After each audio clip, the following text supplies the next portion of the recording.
6:14 a.m., right before sunrise.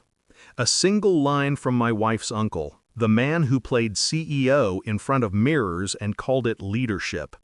"You're suspended until you apologize to her son." Her son, not our son, not my stepson. Just a possessive, deliberate phrasing that cut through me like a cold blade. I stared at the words for a long minute, wondering if he realized how transparent he'd become, or if he believed I was still naive enough to bow. Outside, the world looked washed out, pale, like it was holding its breath. I typed only one word: all right.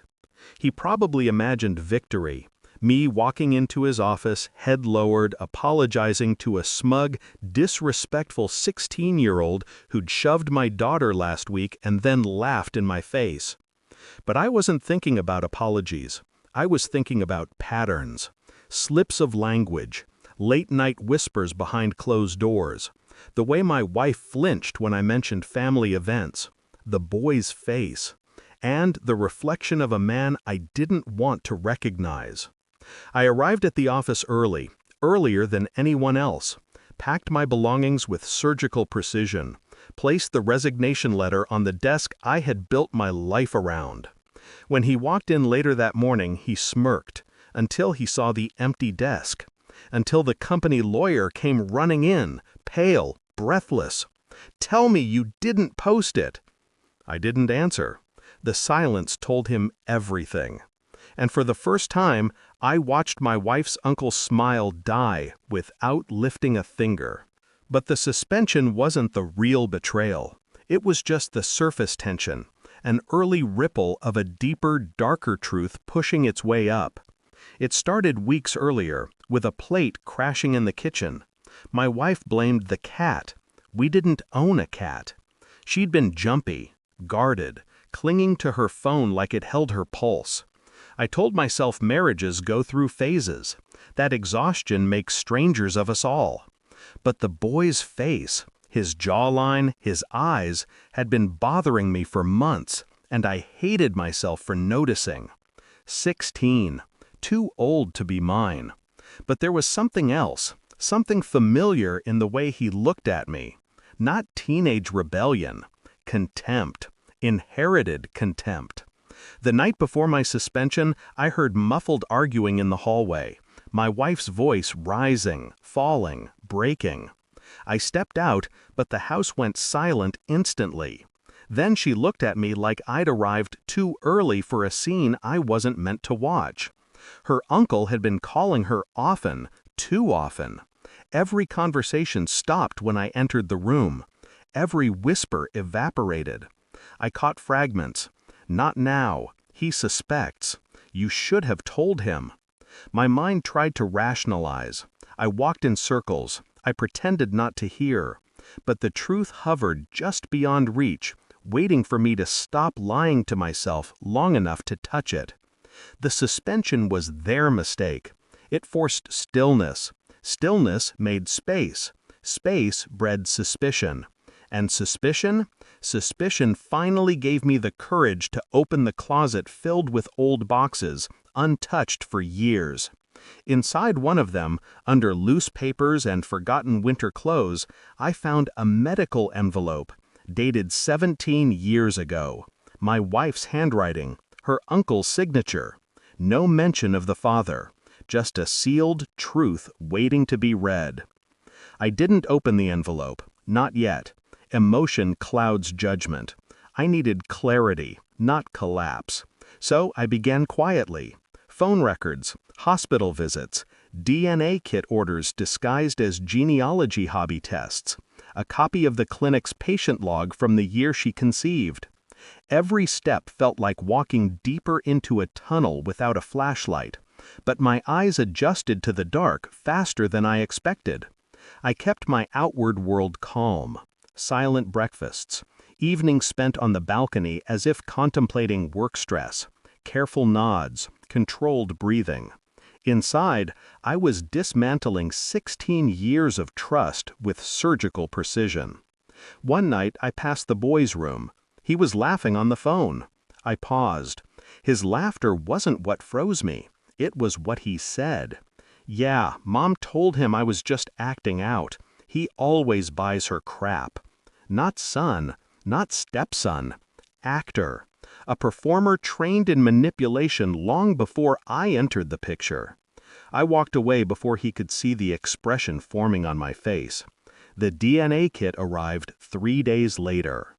I swabbed my cheek at 2 a.m. The house silent, except for the hum of the refrigerator, a mechanical heartbeat in place of the one shattering inside my chest. I mailed it, then waited. Waiting is its own form of torture. Every movement felt suspicious, every word heavy, every glance a clue. My wife's uncle invited her and the boy to his cabin one evening. I wasn't invited. I didn't ask why. I simply noted the coincidence. The file from the clinic arrived by email that same night. I opened it slowly, like peeling skin from an old wound. Donor information, treatment cycles, private payments. Her uncle's name on 4 separate transactions. 4. I didn't react, didn't breathe, didn't blink. I waited for the DNA results, because I no longer needed proof. I needed confirmation. The results came at dawn. I read them once, then again, then a third time, calmly, as if reviewing a contract. 0.0% related. Not mine, not even close. Something inside me clicked, not broken, not shattered, just aligned. I printed the report, placed it on the dining table, waited. She walked in an hour later, still smelling of someone else's house. Her eyes landed on the paper. She froze. Her throat moved, but no sound came out. I didn't speak.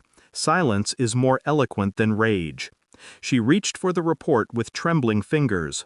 When she finished reading, her legs gave out. She caught herself on the edge of the chair, face drained of all color. You knew? I didn't answer. The truth was heavier in silence. Her breathing fractured. A soft, desperate inhale, like a child learning oxygen could burn. She started crying. I stayed still. Stillness is the purest form of control. I didn't shout. I didn't accuse. Instead, I slid the resignation letter across the table, the one that had wiped the smirk off her uncle's face. Her tears stopped instantly. You quit? No, I said quietly. I left. There's a difference. She kept staring at the papers, trying to name the monster she'd created. Then her phone rang. Our daughter-in-law. Speaker on by accident. If you want to join Thanksgiving, come wash the dishes. Her shrill voice grated through the room. I answered for my wife. Enjoy. Click. Silence again. Then I showed her the photos. The villa in Switzerland she'd mocked me for dreaming about. The one I bought quietly years ago when I realized loyalty was a currency few could afford. Her eyes widened. Her phone buzzed. Rings stacking one after another. 71 missed calls. All from people who suddenly remembered my worth. She reached toward me. I stepped back. Not angrily, just finally, irreversibly done.